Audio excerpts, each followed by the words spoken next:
الحمد لله رب العالمين والصلاة والسلام على أشرف المرسلين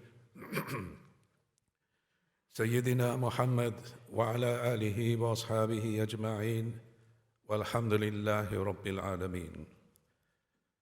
I would like to begin by quoting a hadith of our Nabi Mohamed alayhi salatu wassalam. This is a hadith Qudsi. And this is what he says. When Allah Almighty wishes to punish a people, He does not remove knowledge from the hearts of the people. Rather, He removes knowledgeable people from the people, so that people in their ignorance elect ignorant leaders who in turn mislead themselves and misguide others. This is a situation not only for Muslims, but it is a human behavior of all people around the world. The United States, Britain, France, and all these countries are illustration of the kind of leadership that they set up.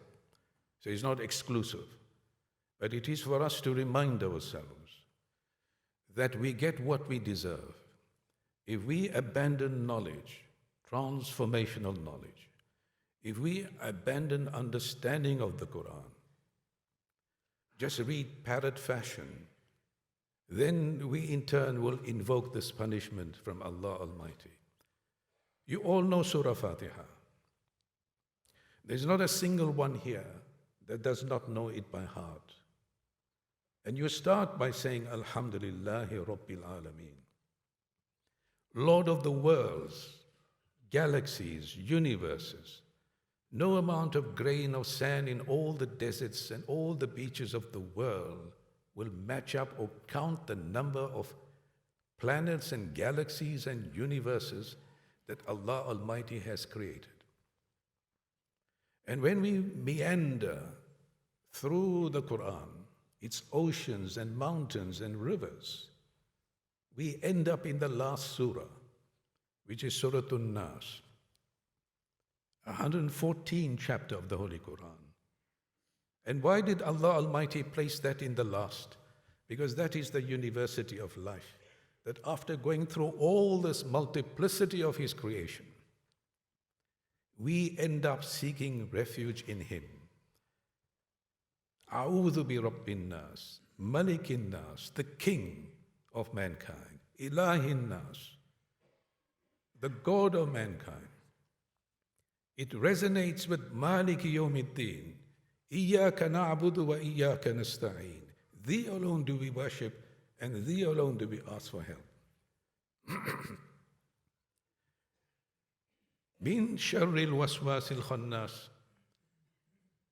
From the evil of the khannas, the slimy person. Not an individual. When Nabi Muhammad ﷺ was asked, he says, Shaitan is in both jinn and insan. But insan will have more shaitan than jinn. And what is this wiswas? There are 10 streams. Amongst them is greed. Amongst them is kibr. It's pride, it's arrogance, it's contempt. These are all the waswas in the individual that we're seeking protection. And Allah Almighty reminds us that unless and until we don't purify our hearts and our relationship, minal jinnati wan nas, we're seeking protection from jinn and insan. Surah An-Nas is protection from yourself. Surah Al-Falaq is protection from the injury that is done to you from someone else. But Surah An-Nas is a protection from your own selves, which is evil thoughts. And what are those? Allah says, وَلَقَدْ كَرَّمْنَا بَنِي Adam. I have honored the children of Adam. Allah has created the children of Adam, or Adam alayhi salam, and all human beings in the best of molds. Our relationship is born out of this. Do we need a scholar to tell you this? The maqasid of the Sharia, one of the maqasid is haqqul karama, sanctity of human dignity. Every human being, Muslim or non-Muslim, Buddhist, Jew, Christian, every human being born of his mother's womb is born with inherent dignity. And inherent in dignity is the freedom of expression, and of course opinion, and of course to disagree with that opinion, but in a manner that is consonant with the respect of that person. How much education do you really need to understand this basic? And this is why Muslims, if we want to invoke Allah's curse, and we abandon transformational knowledge of the Quran, this is now going to come upon this. Bala will come on this community, as sure as the sun will rise tomorrow. Last year, on the same platform, in the presentation in Ramadan, when we talked about the Ummah in disarray, I had mentioned about this. This is how dangerous this would be if Muslims do not address this problem that is born out of envy and hasad, that refuses to acknowledge another person's point of view, that then evolves into intolerance, and then from intolerance evolves into extremism, a kind of disease that becomes non-stop, like cancer. And I have a particular quote, because the verses of the Quran, there are several of them enumerated, lead to this. Envy, that is hasad, leads to puffed up pride. Istikbar, leading to derision, contempt for somebody. Of a counter-argument arising from denial of one's own emotional state and ingratitude to one's own blessings, resulting from wantonness of spiritual capacity,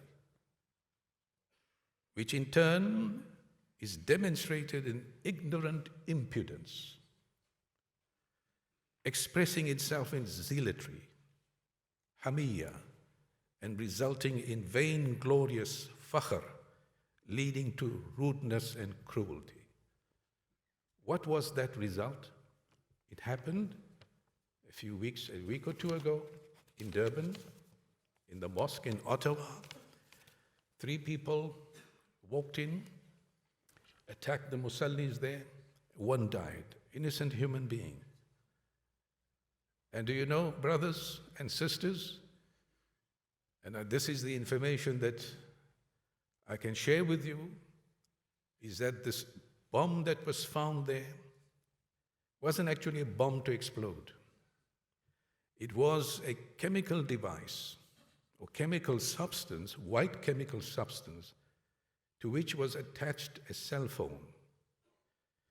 And the forensics have already demonstrated that with electrical charge, it would catch on fire.